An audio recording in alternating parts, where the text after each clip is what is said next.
नमस्कार प्रिय दोस्तों, आप सबका हार्दिक स्वागत है। लोहड़ी पर्व मना रहे हैं हम पंजाब में। माघ महीने की अमावस्या, पोह महीने की अमावस्या है ये। इसको पोष अमावस्या भी कहते हैं। ये लोहड़ी का त्यौहार है।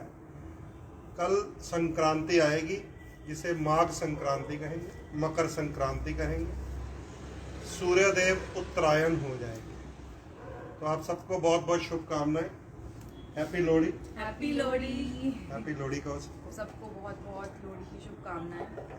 और आपको बहुत पॉजिटिव वाइब्स आपकी तरफ आए, नेगेटिविटी आपकी लाइफ से जाए, यही हमारी दुआ है आप सबके लिए। विशेस हैं, बेस्ट विशेस हैं।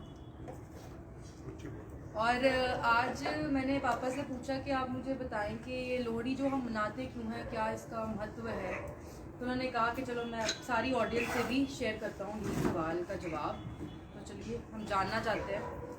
तो पापा, लोहड़ी क्यों मनाते हैं? लोहड़ी, पंजाब की तरफ इसको लोहड़ी कहते हैं। ये जो पर्व है पूरे भारत में मनाया जाता है।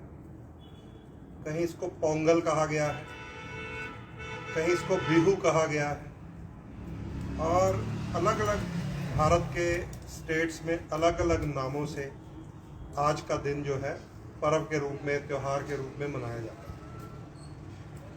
और इसका बहुत बड़ा संबंध जो है वो मौसम के साथ है, जलवायु के साथ है। हम जो इस तरफ रहते हैं, उत्तर भारत की तरफ, यहाँ पे शीत लहर होती है, सर्दी होती है इस महीने में। और आप देखोगे कि जब भी भारत में जलवायु परिवर्तन होती है, मौसम का चेंज आता है, तब हमें ऋषि मुनियों ने अलग अलग त्योहारों से, पर्वों से जोड़ा हुआ है। दीपावली आती है ना कार्तिक के महीने में, उसको कार्तिक अमावस्या कहते हैं। दीपावली की जो रात होती है, कार्तिक अमावस्या, उस दिन भी हमारे शास्त्र कहते हैं दीपक जलाओ, अग्नि प्रज्वलित करो।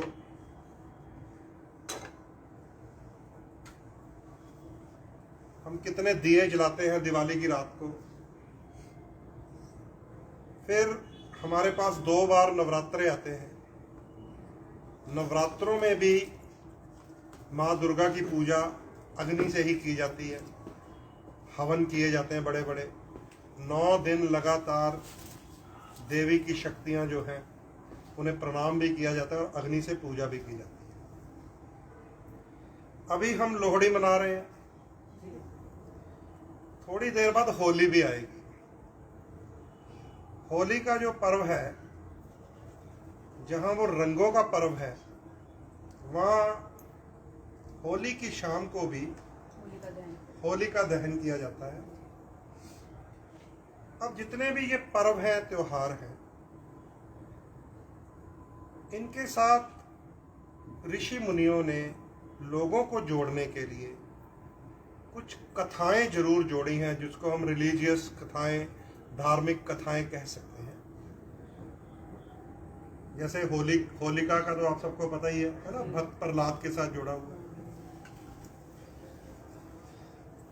तो इन कथाओं को जोड़ने का मकसद ये होता था कि लोग जो हैं, क्योंकि परमात्मा को मानते हैं, ईश्वर को मानते हैं, धर्म के साथ जुड़ें और इन पर्वों को मनाएं।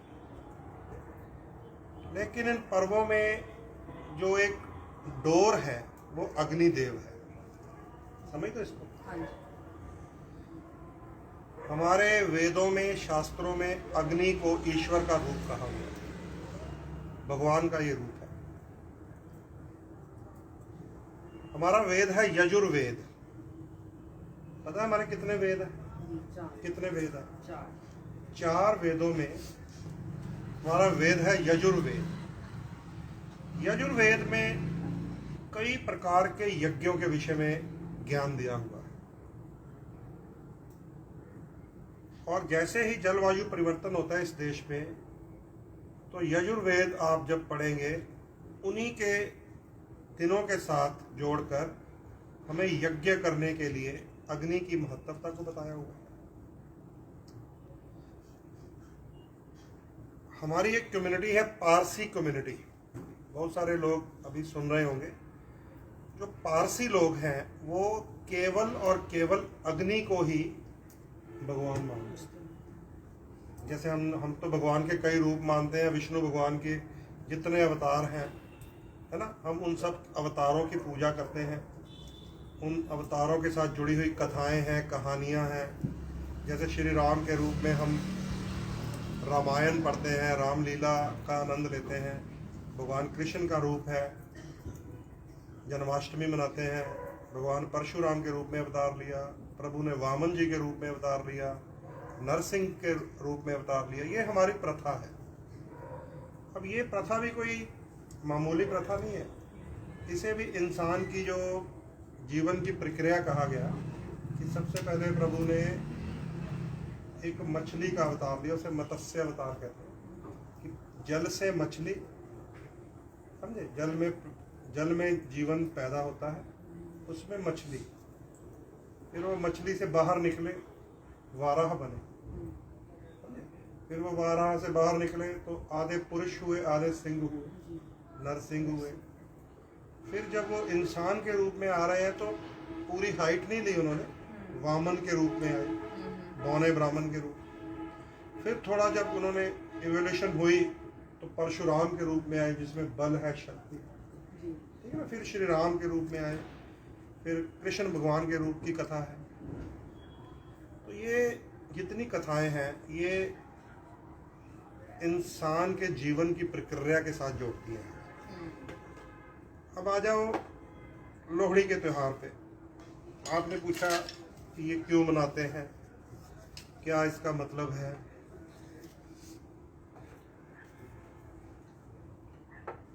हम कोई भी त्योहार मनाते हैं उनका मतलब है अग्नि को, ईश्वर के रूप को प्रज्वलित करना और धर्म के अनुसार बताई गई, आयुर्वेद के अनुसार बताई गई कुछ सामग्रियों से हम अग्नि को आहुति भी देते हैं, जिसे हवन कह दिया गया, यज्ञ कह दिया गया। घी भी डालते हैं हम थोड़ा सा इसमें, और हवन सामग्री में कई जड़ी बूटियों का मिश्रण भी होता है। इंसान की जो ये पॉपुलेशन बढ़ रही है ना, जनसंख्या बढ़ रही है, इस जनसंख्या के बढ़ने से हम जितनी प्राकृतिक चीजें हैं उनका प्रयोग करते करते, उपयोग करते करते दुरुपयोग करने लग जाते हैं। हम जितना प्राकृतिक चीजों का दुरुपयोग करते हैं, गैस के रूप में, पेट्रोल के रूप में, डीजल के रूप में, गाड़ियां चला रहे हैं। एक एक घर में इस समय 4-4 गाड़ियां हैं। किसी जमाने में नहीं होती थी और वातावरण शुद्ध होता था। और आजकल तो एक अदृश्य शक्ति ने हम सबको पकड़ रखा है, उसका नाम है वाईफाई के राउटर्स। और कितने टावर हैं हमारे आसपास, मोबाइल्स के टावर, इनमें से रेडिएशंस निकलती हैं जिन्हें आजकल के यंत्रों से नापा भी जा सकता है। अगर आप कोई भी मोबाइल खरीदेंगे ना, उसमें भी आप पाएंगे जो अच्छी कंपनी के होते हैं उनमें वो लिख कर भेजते हैं वार्निंग कि इस कंपनी के मोबाइल में इतनी रेडिएशन है।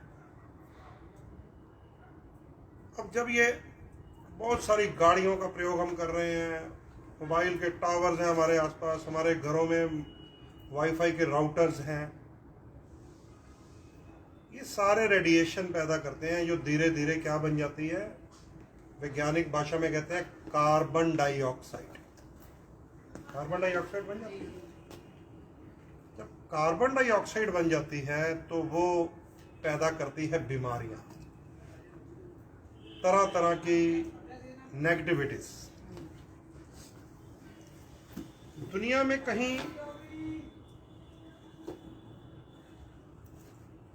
विज्ञान का साथ हम लेंगे, क्योंकि अब हम ऐसे युग में हैं जहां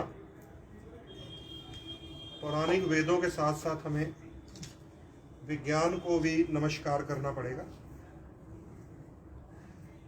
लेकिन उसको समझना पड़ेगा विज्ञान ने शोध क्या किया है। सर्च नहीं किया, कुछ भी रिसर्च किया है। आज कैंसर का भी जो इलाज है ना, कैंसर का, वो भी अग्नि है। क्यों? क्योंकि जब कैंसर हो जाता है तो आपने कई लोगों के मुंह से सुना होगा कीमोथेरेपी। समझे? कीमोथेरेपी, या शरीर के अंदर कहीं जमा हुआ कैंसर ढूंढते हैं डॉक्टर लोग, और फिर उसके ऊपर कुछ रेज गिराते हैं, गर्म रेज होती है वो अग्नि की, जिसको कीमोथेरेपी कहा गया, और उसके माध्यम से फिर उस कैंसर को बॉडी के अंदर जलाया जाता है। उसका इतना प्रभाव होता है कि सर के बाल उड़ जाते हैं, आईब्रो उड़ जाते हैं, शरीर के सारे बाल तक उड़ जाते हैं, इतनी गर्मी होती है उस कीमोथेरेपी में। तो वो किसका रूप है? अग्नि का रूप है। अब जो हम खुले वातावरण में बैठे हुए हैं, अब हमने लकड़ी से अग्नि जलाई, हालांकि कौन सी लकड़ी से अग्नि जलाई जाए इसके बारे में भी बहुत बड़ा ज्ञान है। आम की लकड़ी, नीम की लकड़ी, इसको समिधा कहा गया है। नीम की जो लकड़ी होती है, पीपल की लकड़ी जो होती है, इसमें इतना जबरदस्त औषधीय गुण है कि आप जब नीम को देखेंगे ना, नीम के पेड़ के आसपास कोई मच्छर, मक्खी, बिच्छू, सांप नहीं होता, कभी भी नहीं होता। आम को देखेंगे, आम पे हमेशा आपको शहद की मक्खियों का छत्ता, घर नजर आएगा। मीठी मीठी लकड़ी हुई, वो कड़वी लकड़ी हुई। तो अगर हम समझ जाएं कि कौन सी समिधा, कौन सी लकड़ी का प्रयोग करके किस समय हमें यज्ञ करना है, हवन करना है, या हवन और यज्ञ का नाम ना भी हम इस्तेमाल करें, आज के ज़माने में कैंप फायर करना है। जैसे आजकल आप युवा बच्चे हैं, बॉन फायर कह देते हैं जब भी कहीं पिकनिक मनाने जाते हैं। पुराने बुजुर्ग कहेंगे हवन, है ना, ब्राह्मण कहेंगे यज्ञ, बच्चे कहेंगे बॉन फायर, कैंप फायर। मतलब हर जगह फायर ने अपना एक महत्व दिखाना होता है। अब बात कर रहे हैं हम रेडिएशंस की और कार्बन डाइऑक्साइड की। जब कार्बन डाइऑक्साइड बहुत ज़्यादा बढ़ जाती है तो हमारे अंदर बीमारियां पैदा होती हैं, डिप्रेशन पैदा होते हैं, नकारात्मकता, नेगेटिविटी आती है, अवसाद जिसको बोला गया, अवसाद पैदा होता है। हमारे अंदर एक हैप्पी हार्मोन्स होते हैं, हैप्पी हार्मोन्स, क्या कहते हैं उसको? सेरोटोनिन। सेरोटोनिन जो हैप्पी हार्मोन्स हैं, जो हमारे अंदर खुशी पैदा करते हैं, उमंग पैदा करते हैं, उत्साह पैदा करते हैं, रेडिएशन से वो खत्म होते हैं, कार्बन डाइऑक्साइड से वो मर जाते हैं। नेगेटिविटी इतनी जब फैल जाती है आसपास, तो वो रेडिएशन और नेगेटिविटी कार्बन डाइऑक्साइड के रूप में हमारे जो हैप्पी हार्मोन्स होते हैं उन्हें वो समाप्त कर देते हैं। अब किसी के शरीर में ऐसा हो जाए तो वो कैंसर बोला गया उसको, उसके लिए भी कीमोथेरेपी है, वो भी अग्नि का रूप है। जब वातावरण में कैंसर हो जाए, वातावरण में कैंसर समझते, जैसे तरह तरह के वायरस फैल जाते हैं। अभी पिछला सारा साल हम लोगों ने कोविड-19, कोविड-20 हो गया, अब तो कोविड-21 भी हो गया, अब तो कोरोना वायरस के रूप में हमने झेला है, ठीक है।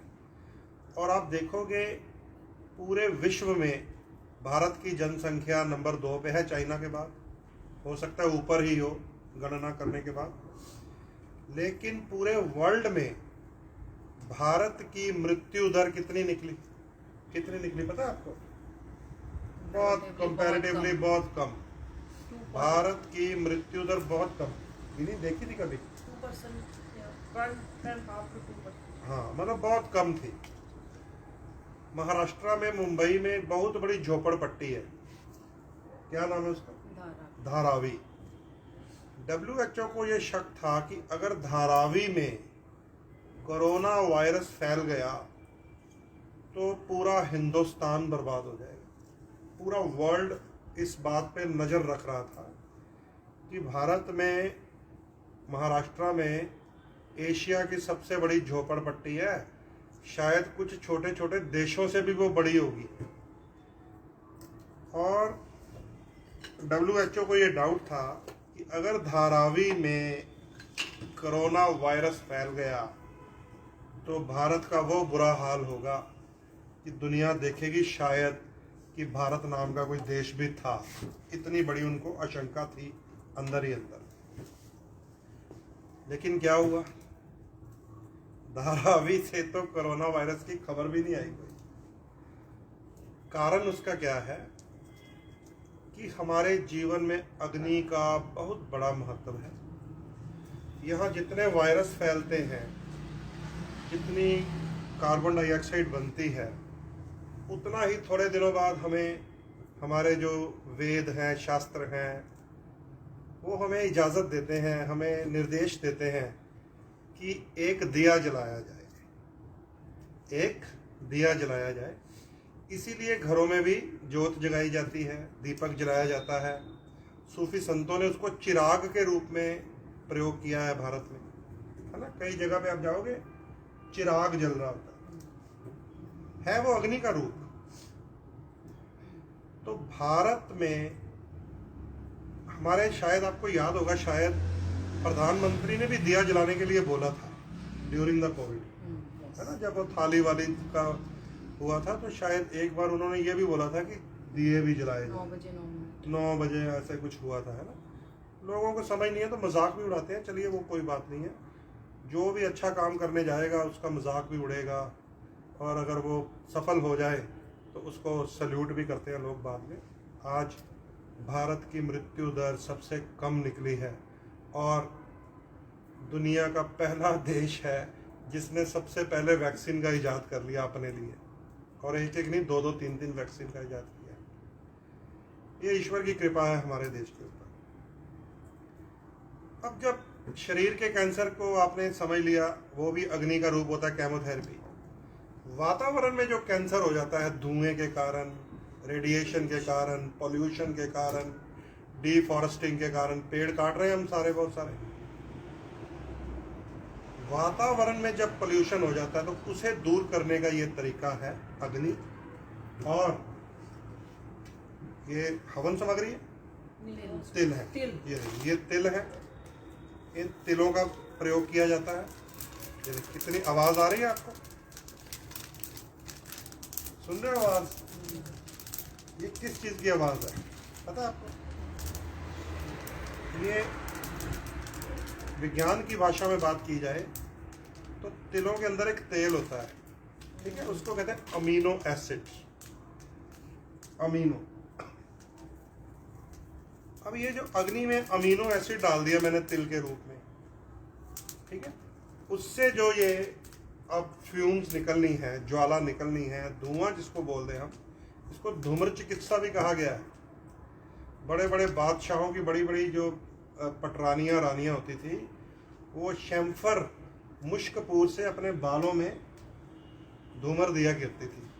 उसको कहते हैं शुक्र ग्रह तेज करना, ठीक है। जैसे ये काले तिल की अपनी महत्वता है और ये सफ़ेद तिल है, इनमें अलग द्रव्य होता है, इसकी अपनी अलग महत्वता। और इसमें मूंगफली डाली जाती है, मूंगफली के अंदर भी एक ऑयल होता है, पता है इसकी शक्ति कितनी ज़बरदस्त है। इसे गरीबों के बादाम भी कहा है शास्त्रों ने। इसके अंदर कैल्शियम होती है, ये लीजिए। अब उसमें हमने एक और आहुति डाल दी मूंगफली के रूप में। ये वातावरण को क्या देगी? कैल्शियम पावर देगी। ये है गुड़ की रेवड़ियाँ। गुड़ की अपनी शक्ति है जो गन्ने से बनता है, और रेवड़ियों में फिर तिल है, और इसके अंदर ज्वलनशील शक्ति होती है। ये लीजिए, इसकी आहुति भी हमने, गुड़ की आहुति और रेवड़ियों की भी दे दी। और हमारे पास हवन सामग्री भी होगी। और ये जो हवन सामग्री बनाई गई है गोबर से बनी है, देसी गाय का गोबर और गोमूत्र। समझ लीजिए उससे ऊपर संसार में कुछ भी नहीं है। क्योंकि आज जो हम बीमारियों से जूझ रहे हैं वो जूझ रहे हैं केमिकल खादों की वजह से। हमारे जो पूर्वज से थे, जो हमारे बुजुर्ग थे, वो गाय और बैल के माध्यम से खेती करते थे। और गाय और बैल का जो गोबर और मूत्र होता था उनके खेत में गिरता रहता था और वो दुनिया की सबसे ज्यादा पावरफुल खाद मानी गई। विज्ञान ने उसी खाद को दोबारा प्रयोग करने के लिए लोगों को कहना शुरू कर दिया है। और मैंने देखा बड़े बड़े जो फार्मिंग करते हैं लोग, अब वो क्या करते हैं, अपने लिए एक छोटा सा एरिया बना लेते हैं अपने लिए, जहाँ वो अपने खाने की सब्जियां लगाते हैं। उसमें बिल्कुल भी केमिकल, यूरिया, खाद नहीं डालते। उसको आज की भाषा में क्या नाम दिया गया है? Organic farming. अब ऑर्गेनिक फार्मिंग के पीछे हम सब भाग रहे हैं। लेकिन उस ऑर्गेनिक फार्मिंग में क्या होता है? ये होता है गौ माता का गोबर, ये लीजिए, उसकी आहुति भी चली गई। और ये जो हवन सामग्री बनाती है, जो पंडितों ब्राह्मणों के पास होती है, उसमें लौंग, इलायची, दालचीनी, विभिन्न प्रकार की जड़ी बूटियां भी होती हैं। अब जब इतना कुछ हमने डाल दिया इसमें, और अग्नि अपने ताप के माध्यम से वो संसार को वापस कर रही है। इसमें अगर एक चम्मच घी डल जाए, एक चम्मच दही डल जाए, खीर डल जाए, तो कई टन ऑक्सीजन का प्रभाव बढ़ जाएगा। और ओजोन एक परत है पृथ्वी के आसपास, समझिए, हमारे ग्रह के आसपास ईश्वर की कृपा है, ओजोन परत कहा गया है उसको अंग्रेजी भाषा में।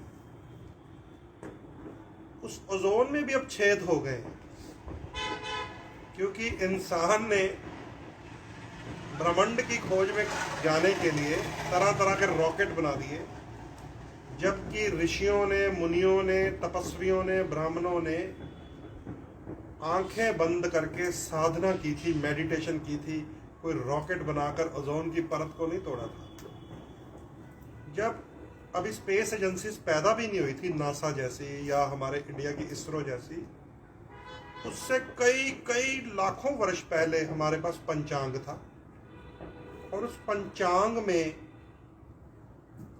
पृथ्वी, बृहस्पति, मंगल, शनि, शुक्र, इन ग्रहों का जिक्र है। तब जब ना कोई एरोप्लेन, ना कोई रॉकेट, ना कोई कैमरा, ना कोई माइक, ये आधुनिकता तब नहीं थी।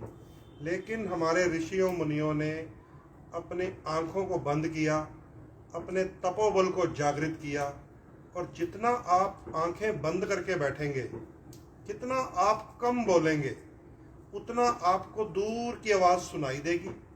जितना आप आंखें बंद करके ध्यान केंद्रित करेंगे आज्ञा चक्र पे, उतना आपको दूर तक दिखाई देगा। मैं नहीं कहता, भगवान शंकर कहते हैं। शंकर बाबा आंखें खोलते ही नहीं है, तो उन्हें सारा संसार दिखाई दे रहा है। भगवान विष्णु मंद मंद आंखें बंद करके रहते हैं, उन्हें सारे संसार की बातें पता होती हैं। तो ये जो ओजोन की परत हमने ब्रह्मांड की खोज करते हुए रॉकेट के माध्यम से, इनसेट के माध्यम से डिस्टर्ब कर दी है, उसको रिपेयर करेगा आज भारत के हर गांव, हर मोहल्ले, हर शहर में होने वाला ये अग्नि का यज्ञ। समझ गए बात? ओजोन की परत, अब देखिए इसमें से आवाज आ रही है ना, थोड़ी थोड़ी अग्नि के अंदर से एक आवाज आ रही है। वो जितनी हमने जड़ी बूटियां, सामान सामग्री डाली है, वो अपना इफेक्ट दे रही है। लोहड़ी मना ली हमने। ऊपर से जब इसकी फोटो खींचती हैं स्पेस एजेंसीज, वो हैरान होती हैं, भारत देखिए कैसे लाइटिंग हुआ पड़ा है। थोड़े दिनों बाद होलिका दहन करेंगे, जलवायु परिवर्तन होगा और तरह तरह के कीड़े मकोड़े, जंगली जीव जंतु निकलते हैं। अग्नि जलाई जाएगी होलिका की रात्रि को, होली की संध्या को। थोड़े दिन बाद नवरात्रे आ जाएंगे, 9 दिन लगातार अग्नि से पूजन होगा, जलवायु परिवर्तन होगा। सर्दी से हम जब गर्मी की तरफ जाएंगे तो ऋषि मुनियों ने कहा है कि ये जो शरीर है हमारा, इसके अंदर जो मशीनरी है उसे पॉज कर दीजिए। जितने लोग मैकेनिकल इंजीनियर्स हैं या खराद चलाने वाले हैं, मैंने तो 8-10 साल खराद भी चलाई है अपनी फैक्ट्री में। हम जब भी कोई पुर्जा बदल कर नया पुर्जा टर्न करते थे ना, मान लो मैं कोई रूटर बना रहा हूँ, रूटर ऑयल पंप का रूटर हम बनाते थे। जब मैंने उसको टर्न कर लिया तो पंप की बॉडी को हमने टर्न करना है तो मशीन को पॉज कर देते थे कि भाई 100 रूटर बना लिए, मशीन को पॉज करो। उसके ऊपर से सारा बुरादा हटा देते थे और उसको दोबारा ऑयलिंग करते थे, उसके बेड को उसको दोबारा ऑयलिंग करते थे। और एक टिप होती है, टिप जिससे वो टर्निंग की जाती है, उस टिप को दोबारा वेल्ड करते थे और फिर उसको दोबारा नए पुर्जा बनाने के लिए नए सिरे से फिर तैयारी करते थे। वही होगा जब हम सर्दी की ऋतु से गर्मी की तरफ प्रवेश करेंगे। हमारे खान पान की सारी विधियां बदल जाएंगी, हमारे शरीर के अंदर की क्षमताएं बदल जाएंगी। इस समय सर्दी में हम जितना मर्जी बासी खा लें, है ना, कल की बची आज सुबह खा लें, आज सुबह की बची शाम को खा लें, शरीर को कोई फर्क नहीं पड़ेगा। और हम कितना मीठा खाते जा रहे हैं, गच्चक खा रहे हैं, गजरेला खा रहे हैं और मोटे मोटे भी हो रहे हैं। सबके चेहरे इस समय भर गए होंगे। ये सर्दी का कमाल है कि हमारा शरीर सब कुछ एक्सेप्ट कर रहा है। गर्मी में ये एक्सेप्ट नहीं करेगा। लकड़ी है तो निकालो। गर्मियों में ये कुछ एक्सेप्ट नहीं करेगा। अगर हम गर्मियों में भी ऐसे खाते जाएंगे गच्चक, गुड़, भुग्गा, रेवड़ियाँ, तो बीमार पड़ जाएंगे। तो फिर नवरात्रों में फिर अग्नि पूजन होगा और 9 दिन का उपवास रखने के लिए ऋषि मुनियों ने कह दिया कि 9 डेज बॉडी को पॉज कीजिए, अग्नि की पूजा कीजिए, अग्नि से हवन यज्ञ कीजिए, माँ देवी दुर्गा के पाठ पूजन कीजिए ताकि मन भी शुद्ध हो, तन भी शुद्ध हो, वातावरण भी शुद्ध हो। और उन 9 दिनों की पूजा के बाद फिर गर्मियाँ शुरू हो जाती हैं। फिर हमारे खान पान का सारा सिस्टम भी बदल जाता है। ऐसे थोड़े थोड़े महीनों के बाद जैसे जैसे ऋतु बदलती है वैसे वैसे ही हमारे शास्त्र हमें आज्ञा देते हैं कि अग्नि की पूजा की जाए। अग्नि में तरह तरह की जड़ी बूटियां डाली जाए, तरह तरह की सामग्री डाली जाए, ओजोन की परत को रिपेयर किया जाए, बीमारियों को, वायरस को, कैंसर को दूर किया जाए। और वैज्ञानिक डॉक्टर, वर्ल्ड हेल्थ ऑर्गेनाइजेशन, इसको मोबाइल को थोड़ा इधर करो, मैं लोगों से भी बात करूं। इसको थोड़ा जगा लो दोबारा, यहाँ रखो जी।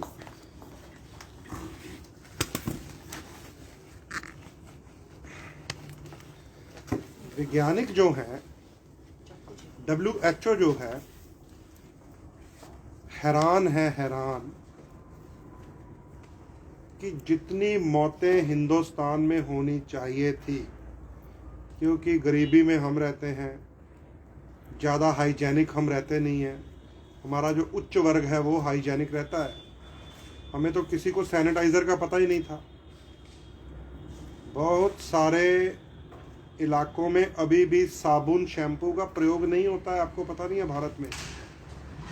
कल मैं देख रहा था एक बूढ़ी औरत पानी के नल को प्रणाम कर रही थी, पता नहीं कौन सी स्टेट है, मैं ढूंढ के बताऊंगा आपको। कल आज़ादी के बाद कल उस गांव में पानी पहुंचा था। ये हमारे देश का हाल है। कितने साल हो गए हमें आज़ाद हुए।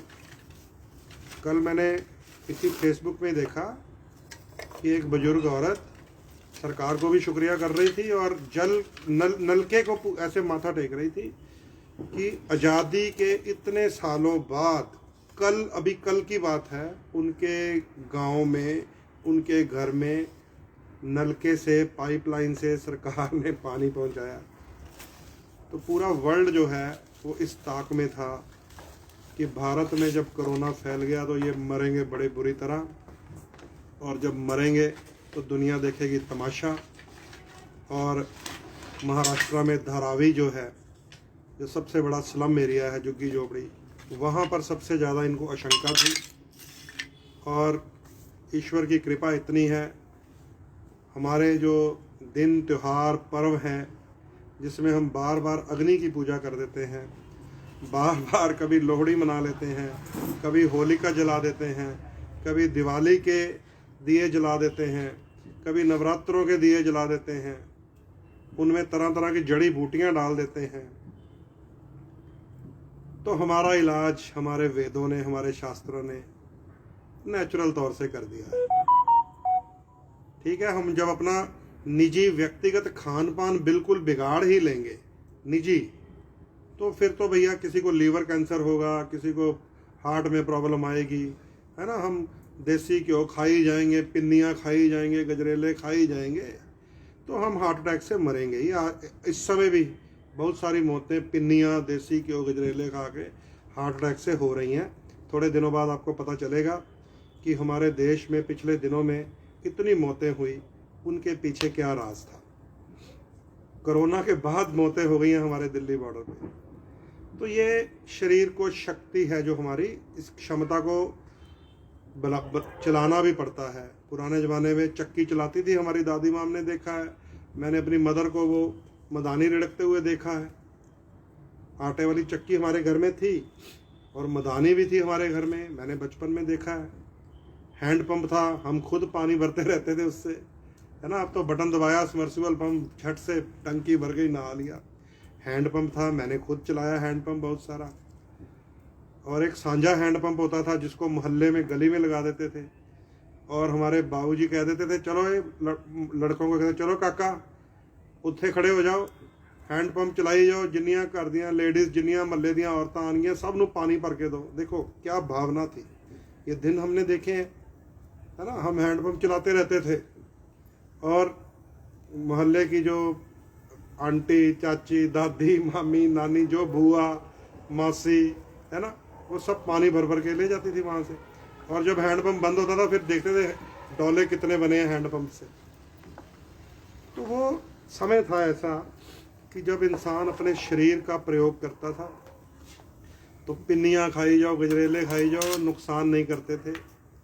अब समय ऐसा आ गया है कि हम पिन्नियाँ खा रहे हैं बड़े मज़े से, गजरेले खा रहे हैं और हार्ट अटैक भी करा रहे हैं। तो आज होली का पर्व, माफ़ कीजिएगा, लोहड़ी का पर्व, और सवाल पूछने वाली वो खड़ी है तन्वी, है ना। पूछ रही पापा ये क्या करते रहते हैं, है ना। ये बच्चे पूछते हैं ये क्या करते रहते हैं। थोड़े दिनों बाद आप अग्नि जला देते हो, थोड़े दिनों बाद कभी कहते हो लोहड़ी जला लो, होली जला लो, दिवाली के दिए जला लो, है ना। प्राइम मिनिस्टर ने बोल दिया दीपक जला दो। इसका मतलब क्या है? इसका यही मतलब है कि घर में जलने वाली जोत वो अग्नि की पूजा है। लोहड़ी का ये पर्व ये अग्नि की पूजा है। होलिका का दहन ये अग्नि की पूजा है। और सूफी संतों ने दिया है चिराग, वो भी अग्नि की पूजा है। तो अग्नि की पूजा करते रहिए। और आप सबको लोहड़ी की बहुत बहुत हार्दिक शुभकामनाएं। सर्वे संतु निरामया, इस शब्द का, इस श्लोक का मतलब है कि हम सब जन स्वस्थ रहें, हेल्दी रहें। सर्वे संतु निरामया।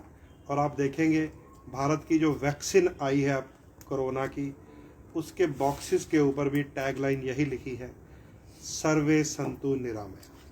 और जो हमारे दादाजी थे, हमारी दादी माँ थी, है ना, वो कहती थी लोहड़ी बाल लो और उसके चक्कर काटो। उसमें जब सब कुछ डाल दे ना, तिल, भुग्गा, मूंगफली, थोड़ा सा घी, हवन सामग्री, और हम सबको फिर मूलियाँ पकड़ा देती थी। मूली है, हाँ जी। देखो मूलियाँ, ये मूलियाँ है, ठीक है। फिर वो कहती थी सब अपनी अपनी मूलियाँ पकड़ लो। मूली पकड़ के 8 चक्कर लगाओ अग्नि के, 8 लगा लो, 10 लगा लो, उसका कोई मतलब नहीं होता है। उसका मतलब होता है हमने हीट में रहना, ताप में रहना है। और फिर मूली को भी लास्ट में अग्नि में वो डलवा देती थी, और साथ साथ में क्या बोलते थे? ईश्वर आए दरिद्रता जाए। क्या बोलते थे तन्वी? ईश्वर आए दरिद्र जाए। ईश्वर आए दरिद्रता जाए, है ना। उसको रख लो, भी डाल दो। ईश्वर आए दरिद्र जाए, ईश्वर आए दरिद्र जाए। इसका क्या मतलब है कि भगवान विष्णु, माँ लक्ष्मी आए, हम कहते हैं लोहड़ी। इसका मैं अर्थ बता देता हूँ। लो हरि, हरि कहा गया है विष्णु जी को। भगवान विष्णु का नाम है हरि। लो का मतलब है समर्पण, कि लो हरि, मैंने अपने आप को तुम्हें समर्पण कर दिया। लो हरि, हे हरि, लो हरि। ईश्वर आए, लक्ष्मी की कृपा आए, सुख समृद्धि आए, दरिद्रता जाए, बीमारी और गरीबियां जाए। तो ये जो ईश्वर आए, ईश्वर आए दरिद्रता जाए, जो तुम अपने युवा साथियों को, यूथ को कैसे बताओगी? Let the prosperity come and poverty go and vanish. समझ गए? तो इसको टैग आप बोल दो इंग्लिश में लोहड़ी का आज से। Let prosperity come, poverty and negativity vanish and go. Yes. अब तुम इसको अंग्रेजी में बोलो, है ना, सब कहेंगे वाह, ये तो किसी मॉडल ने बोल दिया है, ये ठीक बोल रही है। पंडित जी बोलेंगे सर्वे संतु निरामया, सर्वे भवंतु सुखिना, है ना, सब दुख भाग जाए। वो गए पंडित पता नहीं की बोली जाता। अंग्रेजी में सब ठीक है, अंग्रेजी में सब ठीक है। वैक्सीन के नीचे लिख दिया सर्वे संतु निरामय, है ना। इंग्लिश में लिख देते ऑल शुड बी हेल्दी, तो वो सबने उसको एक्सेप्ट करना था। पंजाबी में लिख देते सारे सेहतमंद बनो।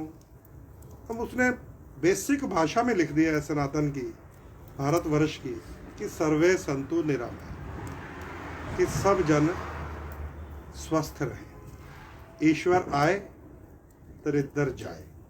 तो मित्रों, आप सबके लिए यही कामना है कि आपके जीवन में, आपके परिवार में ईश्वर आए और दरिद्रता जाए, सुख समृद्धि आए। आप लोगों को कोई कष्ट आ रहे हैं, कोई परेशानियां हो रही हैं, है ना, रोज़ आप मुझे व्हाट्सएप करते हैं, लिखते रहते हैं अपनी घर की परेशानियां। किसी की शादी नहीं हो रही, किसी के बच्चे फ़ौरन नहीं जा रहे, किसी को क्या परेशानी, किसी को क्या परेशानी।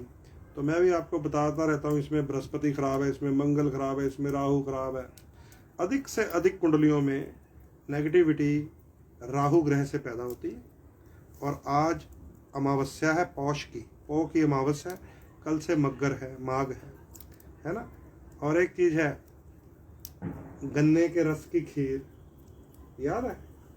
गन्ने के रस की खीर भी बनती थी।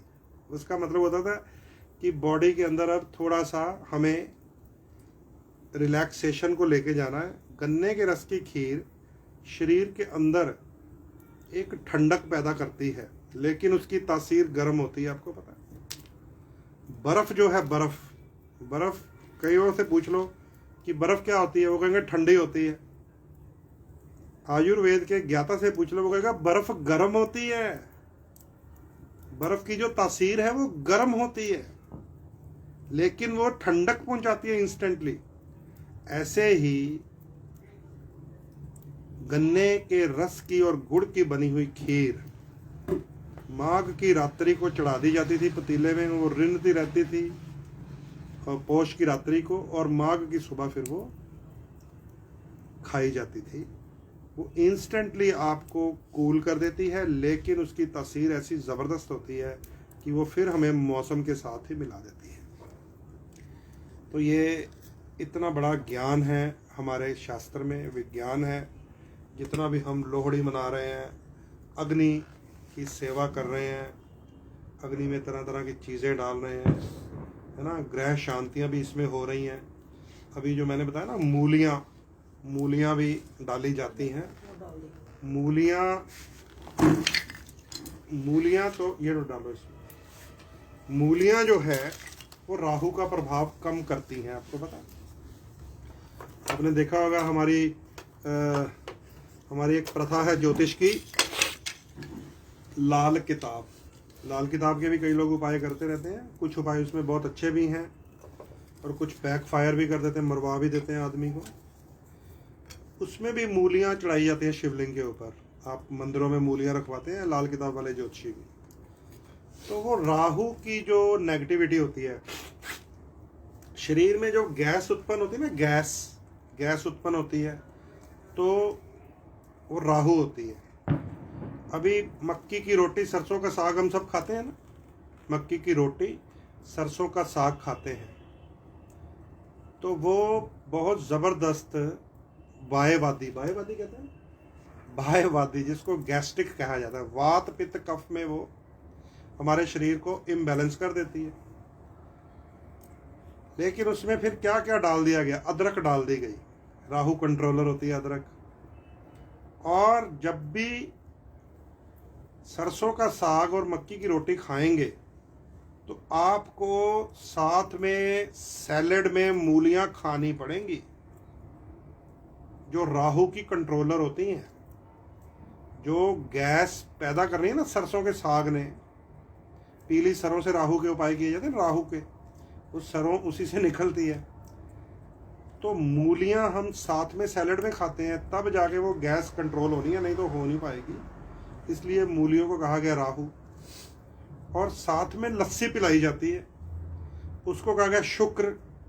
शरीर की सुंदरता, सौंदर्यता, पौष्टिकता, शरीर के अंदर वीर्य का बनना पुरुष के अंदर, और महिलाओं के अंदर प्रजनन शक्ति को बढ़ना, फर्टिलाइजेशन, वो शुक्र से मिलती है। साथ में लस्सी पिलाई जाती है, उसमें भी काली मिर्च डाली जाती है और उसके अंदर भी पुदीना डाला जाता है। ये सारे राहु कंट्रोलर होते हैं। तो इसलिए आज हमने जो अग्नि की पूजा की है लोहड़ी की रात्रि में, है ना, इसके अलावा भी हमारे हवन चल रहे हैं आज। जिन लोगों की जन्म पत्रियों में वो पितृ दोष होते हैं, काल सर्प दोष होते हैं, राहु केतु की पूजाएं हो रही होती हैं। आज बहुत बड़ा समय है उन ग्रहों से मुक्ति पाने का भी। अमावस्या की रात्रि है ये। तो जितना ये अमावस्या की रात्रि में अग्नि की पूजा की जाती है, सामग्रियाँ डाली जाती हैं, तिल के रूप में अमीनो एसिड डाला जाता है, हवन सामग्री डाली जाती है, घी के रूप में ऑक्सीजन डाली जाती है, जहाँ ये ओजोन की परत को रिपेयर कर देती है, वहाँ पर हम इसके आसपास जब बैठते हैं या चक्कर लेते हैं, ईश्वर आए दरिद्र जाए, ये प्रभु को हम प्रार्थना करते हैं, तो समझ लीजिए राहु की, केतु की जो नेगेटिविटी होती है ना, जिसको वायरस बोला गया, उससे दूर भगाते हैं। और ये बहुत बड़ा विज्ञान है, बहुत बड़ा ज्ञान है। ये ज्ञान जो है, मैं नहीं चाहता कि ब्राह्मण की किताब के अंदर ही रह जाए। इसीलिए मैं जब भी लाइव में आता हूँ, चाहे मैं ऑफिस में बैठ कर आऊँ, चाहे आज आ गया हूँ, मेरा प्रयास होता है इसके सारे भेद, सारे रहस्य, सारे सीक्रेट खोल के सबको बताया जाए, सबको जानकारी हो। बच्चे को इन चीज़ों के प्रभाव का, ग्रहों की शक्तियों का ज्ञान होना चाहिए। और जैसे जैसे ये ज्ञान संसार में फैलता जाएगा, सुख समृद्धि आएगी, दरिद्रता जाएगी। तो मित्रों, आज का जो लाइव है, मैं समझता हूँ यहीं पे हमें रोकना चाहिए और आप सबसे अब आज्ञा लेनी चाहिए। और अग्नि के दर्शन आपको फिर से करवा देते हैं। ये लीजिए, ये है ईश्वर आए दरिद्र जाए। और इसमें जो हवन सामग्रियाँ, रेवड़ियाँ, गुड़ की रेवड़ियाँ, तिल, घी, लकड़ी, इनकी महत्वता आप सबको समझा दी है। जो हमारी बॉडी के हैप्पी हार्मोन्स को दोबारा जगा देती हैं, जीवन में फिर से खुशी आती है, उमंग आती है, उदासी दूर भागती है, डिप्रेशन दूर भागता है। तो ये है हमारे वैदिक पर्वों का त्योहारों का महत्व। ये जो नए बच्चे हैं इन बच्चों को जरूर बताते रहा कीजिए। ये आधे मानते हैं आधे नहीं मानते हैं। वो देखो मुंह बन गया ना, आधे मानेंगे आधे नहीं मानेंगे, है ना। ये जब सो रहे होते हैं तो ऊंचा सा गायत्री मंत्र लगा दिया करो सुबह सुबह। इनकी नींद डिस्टर्ब कर दो सुबह सुबह। किससे? ओम भूर्भुवस्सुवः तत्सवितुर्वरेण्यं भर्गो देवस्य धीमहि धियो यो नः प्रचोदयात्। सुबह सुबह इनको सोने दो, इनको मत उठाओ, कोई बात नहीं। वो स्पीकर ऊंचा कर दो, ये सोए सोए सुन लेंगे, सोए सोए। और सोते सोते इनके अंदर गायत्री मंत्र की तरंगें चलनी शुरू हो जाएंगी। और गायत्री मंत्र की इतनी बड़ी शक्ति है, आप गूगल कीजिएगा, उसकी एनर्जी कितने ओम्स है, इनके दिमाग में घुस जाएगी, है ना। अभी मैं हूँ विशिष्ट गोत्र, पंडित राजन शर्मा विशिष्ट मेरा नाम है। और ये मेरी बिटिया, इसका नाम है तन्वी शर्मा विशिष्ट। अब ये 2-4 दिन पहले कहाँ गई थी? मनाली गई थी घूमने, बर्फ़ देखने के लिए। मैं तो फ्रिज खोल के देख लेता हूँ। अब ये मनाली गई थी, वहाँ से फ़ोन कर रही है, पापा पापा यहाँ पे वशिष्ठ जी का मंदिर है, मैं वहाँ जरूर जाऊँगी। अगर तूने कहा क्या करने जाना है? कहती क्योंकि आपने बताया था हम भी विशिष्ट मुनि की संतान है। तो बताते रहिए। अब इसको बता बताकर ये समझा दिया कि हम विशिष्ट गोत्र है, हम भगवान राम के जो गुरु थे मुनि वशिष्ठ जी, उनकी बच्चे हैं, उनकी संतान है, उनकी आगे आगे चलती हुई पीढ़ियां हैं। और जब इस गुड़िया ने सड़क पे साइन बोर्ड देखा होगा विशिष्ट मंदिर का, विशिष्ट टेम्पल का, तो मन में जाग गया होगा कि यहाँ पे कुछ कनेक्शन है मेरा, कुछ तो है। मेरे फादर कहते हैं, मेरे पापा कहते हैं हम पंडित राजन शर्मा विशिष्ट हैं, तन्वी शर्मा विशिष्ट हूँ मैं, तो इस मंदिर के साथ कहीं ना कहीं कनेक्शन तो होगा, कुछ मेरा है, कुछ मैग्नेट है, कुछ मेरी चुंबक है। तो ये वो विशिष्ट मंदिर ने इसको खींच लिया और ये वहाँ पे जाके दर्शन करके आई, वहाँ की फ़ोटो भी खींची, मुझे व्हाट्सएप से भी भेजी। फिर वो कौन से गुरुद्वारा में कहाँ गई थी? मणिकरण साहिब। हाँ, मणिकरण साहिब जाके आई है। और मणिकरण साहिब जाके इसने मुझे फ़ोटो भेजी और बड़ी खुशी से भेजी। क्यों? क्योंकि जो गुरुद्वारा साहब का वहाँ जो पंडाल है, जहाँ गुरु ग्रंथ साहब जी सुशोभित हैं, वहाँ पर दीवारों के ऊपर भगवान राम, राधा कृष्ण जी, शंकर भगवान, है ना, सभी गुरुओं की फ़ोटोओं के साथ साथ शेरों वाली माता गुरुद्वारे के अंदर सारी फ़ोटोएं थी। और बड़ी खुशी से बच्चे ने भेजी मुझे। फिर देखो पापा, सोशल मीडिया के ऊपर क्या हालात है, पंजाब के अंदर क्या हालात हैं, और यहाँ देखिए मणिकरण साहब जो गुरुद्वारा है वहाँ पर भगवान राम है, अंदर राधा कृष्ण जी हैं, शंकर जी है, शेरा वाली माता को चंडी के रूप में पूजा जा रहा है यहाँ पे। तो वो देखिए वहाँ पर क्या है, हालात यहाँ पे क्या है। तो इसलिए दोस्तों प्रैक्टिकल घूम फिर कर ही पता चलता है। ये जो सोशल मीडिया के ऊपर झूठी कहानियाँ है ना, एक दूसरे के ऊपर तंज कसना, एक धर्मों की लड़ाइयाँ शुरू हुई पड़ी हैं। तो वह मैं आप सबको मणिकरण साहब गुरुद्वारे की फ़ोटो डालूंगा, जहाँ जो गुरुद्वारा साहब का जो हॉल है वहाँ पे सारे देवी देवता भगवान सभी गुरुओं की तस्वीरें हैं। वहाँ लोग पूजा करते हैं, पाठ करते हैं।